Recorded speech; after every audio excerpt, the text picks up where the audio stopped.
So if I want to add these two radicals, well, what you're going to do, it's really simple. It's just like combining like terms.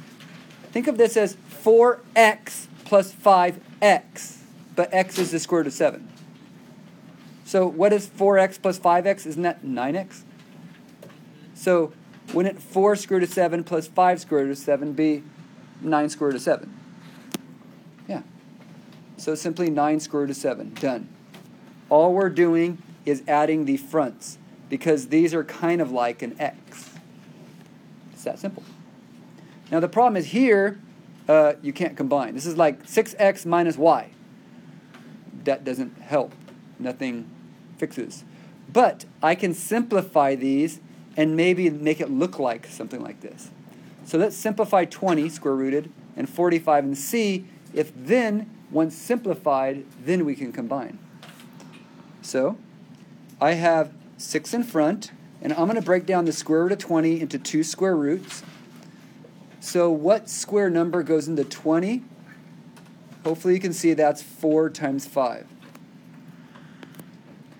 All right, then we have the 45. Let's break down 45, the square root of 45. Well, what square number goes into 45? 9 times 5. So again, I took the 20 here square rooted and made it a 4 and a 5. I took the 45 and made it a 9 and a 5. The square root of 4 is 2. The square root of 9 is 3. So watch what happens.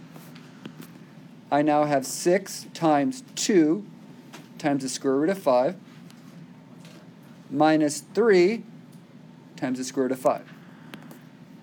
6, 2, square root of 5, 3, square root of 5.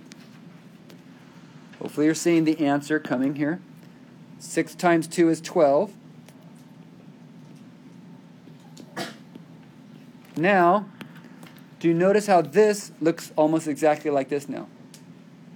Just by cleaning up these two, can we now, since they both have square root of 5s, can we just combine 12 and 3? Yeah. So 12 and 3, when you minus them, gives you 9 square root of 5s. And we are done. Now, what if after doing all this, this was a 5 and this was a 7? Could you combine them? No, it's like an x and a y, so you're just done.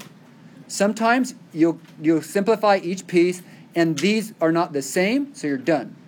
But if they are the same, you can combine one more step.